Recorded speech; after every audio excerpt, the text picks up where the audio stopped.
Do you remember back in April, President Trump announced tariffs on goods coming into the United States from a big, long list of countries on a big chart that he didn't appear all that able to read?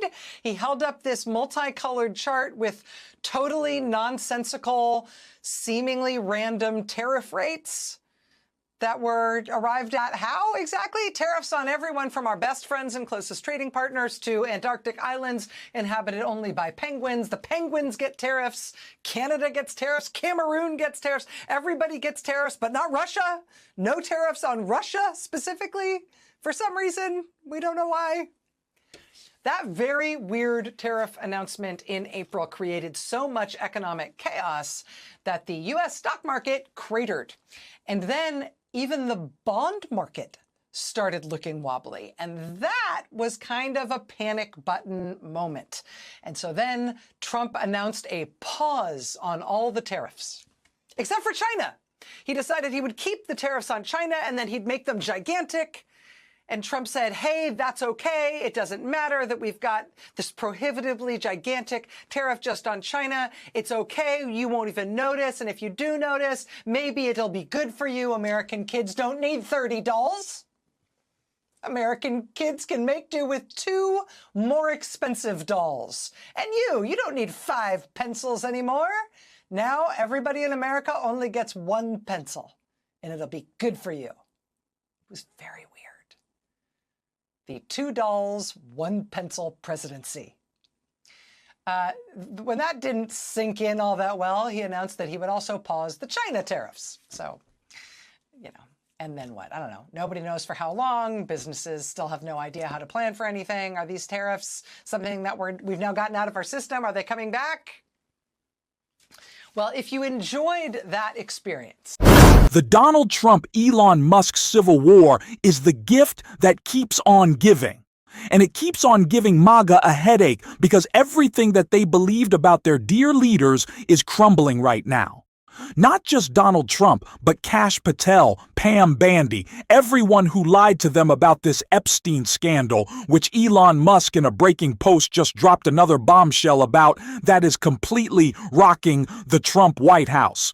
And we, of course, are going to get into it all. But before we do, if I could quickly ask you to leave a like on this video, and if you haven't already, and you enjoy our channel, to hit that subscribe button, because it goes a long way in supporting the work that we're doing on this channel. Now, before we can get into that post from Elon, we need to start with a bit of important context on why he made it in this moment.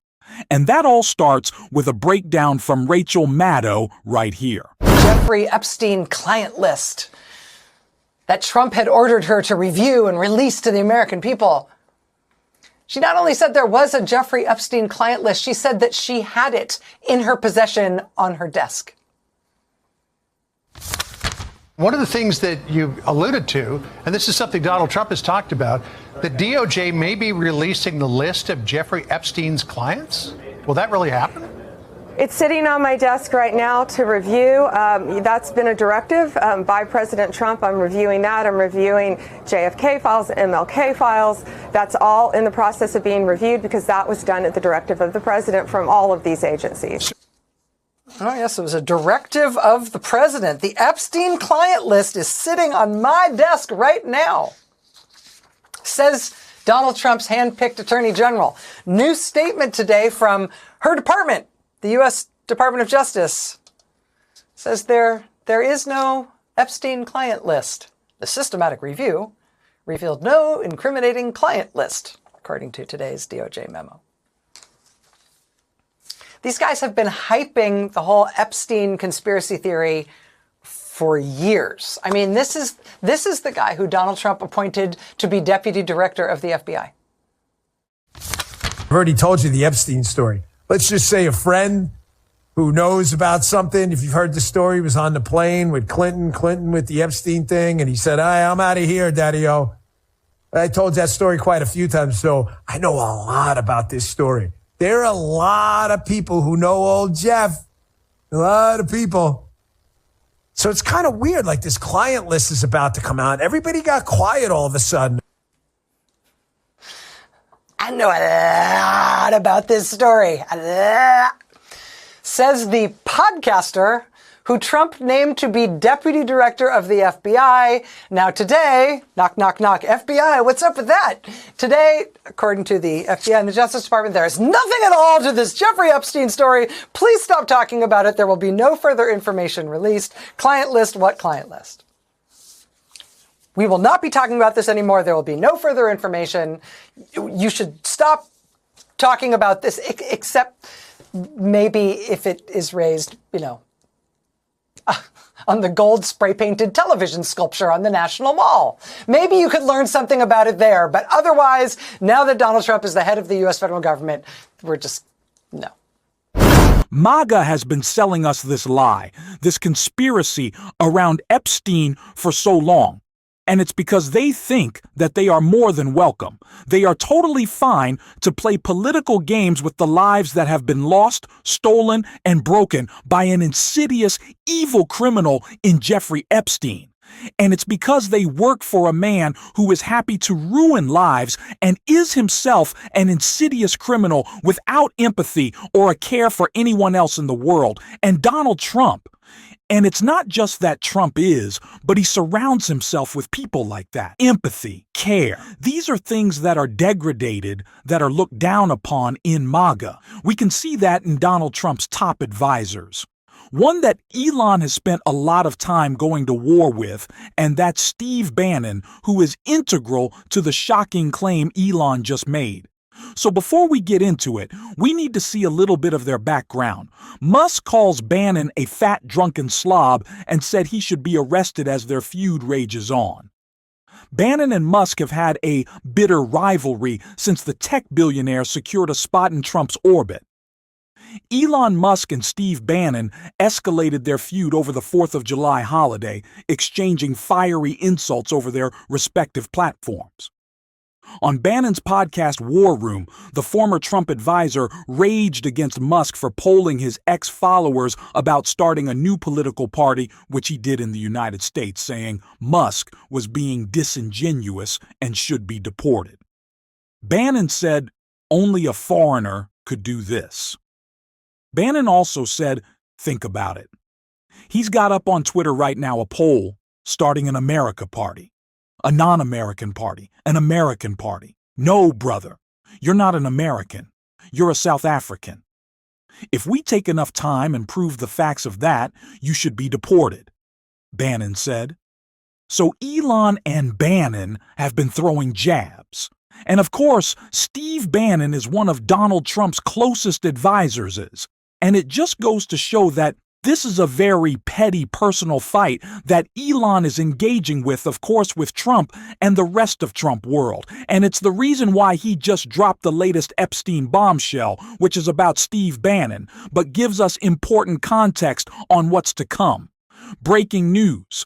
Midas Touch reports Elon Musk says Steve Bannon is in the Epstein files. And we see Elon responding to Roger Stone on Twitter, writing, Bannon is in the Epstein files.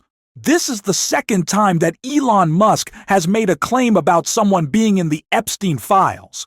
Steve Bannon is the latest person for Elon to make this allegation against.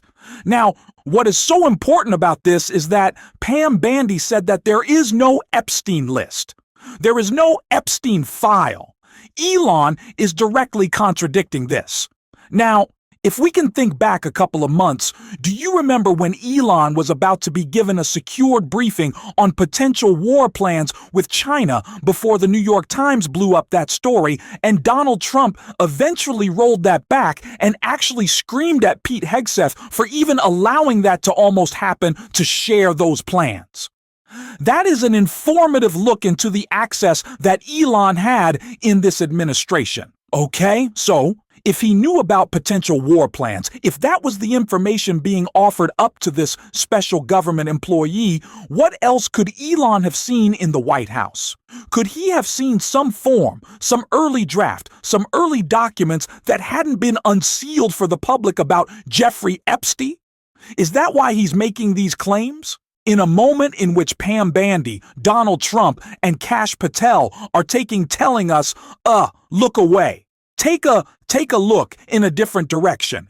Elon Musk is saying, no, do not let them distract you. There are names on a list. So although he is not directly making another statement about Donald Trump, he kind of is saying that Bannon is on this list and is an admission about the existence of a list that Donald Trump and Pam Bandy say doesn't exist anymore. So what does Elon know? What was Elon shown? And also, friend of the show, Aaron Parnos, a lawyer in his own right, which I'm not. So I'm not going to speak in the highest degree of knowledge on this, said that Elon sharing this potentially classified information could also get him into legal trouble. So everything is going poorly for everyone. Donald Trump's narrative is falling apart. And it's not just on the Epstein scandal, it's on his terrorists as well. And I want to throw back to our friend Rachel Maddow, who broke that all down. Well, if you enjoyed that experience, good, because here's more of it coming. When Trump panicked and announced the initial pause on his tariffs, you might also remember that the line from the White House, to try to make it seem like that was something other than just a shambolic failure and collapse, the line from the White House was that the pause on tariffs was strategic. It wasn't just Trump panicking. It wasn't just Trump chickening out. It was a strategic pause so Donald Trump could do what he do. Donald Trump could do those things he does so well. He could do some deals. So many deals. The White House said at the time they were doing that pause because Donald Trump was going to strike, and I quote, 90 deals in 90 days. 90 trade deals with 90 different countries over the next 90 days. Well, that 90-day period ends this week, Wednesday. And guess what? Donald Trump has struck exactly 0 deals. He has struck 0 finalized trade deals with details that everybody can see. 90 days, 0 deals. And so now the Trump White House, Donald Art of the Deal Trump, has a new plan. Instead of actually striking any deals, because that is hard, he has announced that he is instead just going to write a letter to each country informing them of their new tariff rates, and that will be the deal. I'm going to send letters. That's the end of the trade deal. I could send one to Japan. Dear Mr. Japan, here's the story. You're going to pay a 25% tariff on your cars. I could send one to Japan. Dear Mr. Japan. Mr. Japan. Can you imagine if Joe Biden... Well, now President Trump has indeed started sending these letters, or at least posting them to his niche social media platform. Maybe that counts. He's announced, again, by posting things online, 25% tariffs for Japan and South Korea, up to 40% for a dozen other countries. Okay, sure enough, down went the stock market Monday afternoon after he started posting these letters online. That said, these newly announced random Mr. Japan letter tariffs are also being delayed. Yet again, instead of going to effect the day after tomorrow, which is the end of the 90 days, which they said would be the new deadline, now for some reason they're going to go into effect August 1st, maybe, supposedly, unless the president changes his mind again. So yeah, if you were missing what we had in April with the totally self-inflicted economic chaos and damage of the last Trump go-round of completely made-up tariff economic chaos, if you missed that, you're in luck. It's coming around again. Coming around again, like something you can't quite digest that just keeps repeating. Here we go. Watch this space.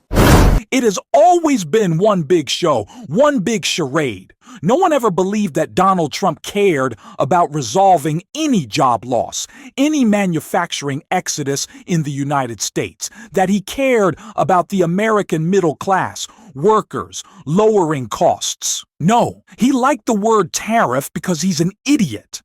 And it doesn't have too many syllables, and because he thought it would make him sound tough, which is the opposite of what has happened in this trade war. It has been a complete embarrassment that we need to continue to call out.